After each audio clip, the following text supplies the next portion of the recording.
everyone to more BallyDung Wrestling's Royal Madness 3. We just saw Muffin Man and Eliminator compete in the first round of the tournament. Eliminator, of course, moving on, and now here comes Max Frost, hoping to change the fortune of the Hate City Rockers here tonight. And, of course, Max Frost entered this tournament after beating Alberto Del Rio. And, of course, that World Heavyweight title belt around Max Frost's waist. He won that at WrestleWave by defeating The Undertaker, giving The Undertaker his first loss at WrestleWave. And, of course, Max Frost hopes to continue the success he's had in BallyDung Wrestling. And I gotta give Max Frost a lot of credit. He's moved up the ranks in BallyDung Wrestling. He's pretty much done a lot. And Royal Madness was a tournament that he created. He came up with the concept to have a tournament to crown the new United States champion back at the time when he won at a Gold Rush event. And he became Internet Champion, BallyDung Champion, and United States Champion all in the same match. And then he decided, okay, it'd be good to put a title belt up in a tournament so that people could compete for it. And he'd been touted as being such a, so generous to allow other people to win a belt that he had held. And of course, that tournament was the inaugural Royal Madness tournament. And now, finally, in the third Royal Madness tournament, Max Frost is actually in the tournament. So we'll have to see how he does in a tournament that he somewhat designed. Of course, a lot of stars don't want a big opportunity as Destroyer. Man, has Destroyer changed from his debut. He's really kind of moved up the ranks in BallyDung Wrestling. Former YouTube World Champion in his own right. So this is two former YouTube World Champions going at it here in the first round of this tournament. And I'm sure that both of these guys, whichever one of them wins this matchup, they'll be setting their sights on trying to win this tournament. Of course, Max Frost, a lot of success as we've already stated, and he's also held the BallyDung Championship, which is a belt that I think has eluded Destroyer thus far. But, I mean, when you win a championship like that, it does paint a target.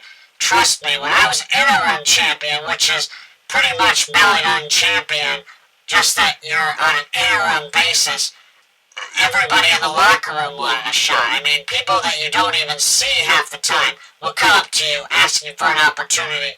And of course, there'll be bounties possibly on you, targets set, just a whole lot of things that happen. And of course, tonight we've got some championship matches.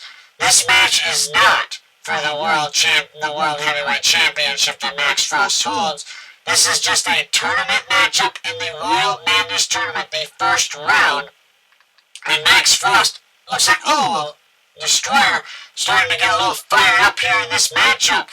And I'm sure that Destroyer would love the opportunity to derail Max Frost a little bit. Oh, that float over DDT type maneuver. And Max Frost is just in a lot of trouble here. Destroyer just seemingly getting fired up by the minute, and Max Frost doesn't know what to do, and there's a sleeper hold takedown by Max Frost. And of course, Max Frost, with a judo throw there, Max Frost wants to get some revenge for being robbed of the YouTube World title, as he's been stating time after time. And we've seen a little bit of, looks like Max Frost is starting to get a little bit of a mean streak here going.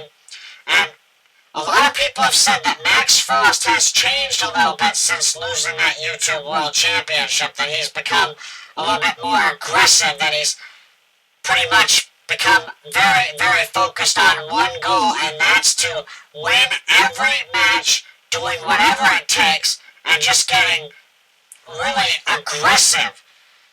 And I'm sure that Max Frost wants to get the victory in headline Summerfest 4. And Max Frost has been in quite a few Summerfests. And I believe his first Summerfest, he was the U.S. champion. And of course, there was he lost the U.S. title only to win it back. So Max Frost has had a lot of success at Summerfests, and he's probably hoping that this year he's in the main event and that success continues. Oh, that elbow drop from off the top rope by Max Frost. Max Frost still firing up himself, trying to get the victory in this matchup. And there have been so many matches that Max Frost has been in. So many things that have happened in BallyDung wrestling to Max Frost. Of course, we had the fake Max Frost, the guy that was pretty much impersonating Max Frost. And, of course, a lot of people had said, oh, no, that's the real Max Frost. And Max Frost felt a little disrespected about that. And I think, if I'm not mistaken, he did that guy out at some point. So that guy, we probably won't be seeing him anymore. I heard that I know, Max Frost going for a submission maneuver here on Destroyer. Destroyer in the center of the ring, locked in that submission hold.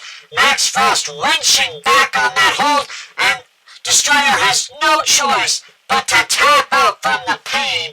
He tried to fight it as best he could, but Max Frost kept wrenching back on that hold. So Max Frost advances now to the quarterfinals of this tournament. And I'm not sure how the brackets line up. I don't have a bracket in front of me. I'm just writing down the names as they advance at this point. But the board of directors and Claire, they have all of the brackets. They're keeping them secret from the competitors. So the one and Max Frost, I don't think they know who they'll be facing in the next round. But nonetheless, Max Frost advances. And just think of the matches that this could set up. I mean, you got so many different odds of who you could be facing, but Max Frost now joins that list of competitors that have advanced now to the quarterfinals, and he'll celebrate this victory and get ready for the next round as he watches the rest of this first round play out.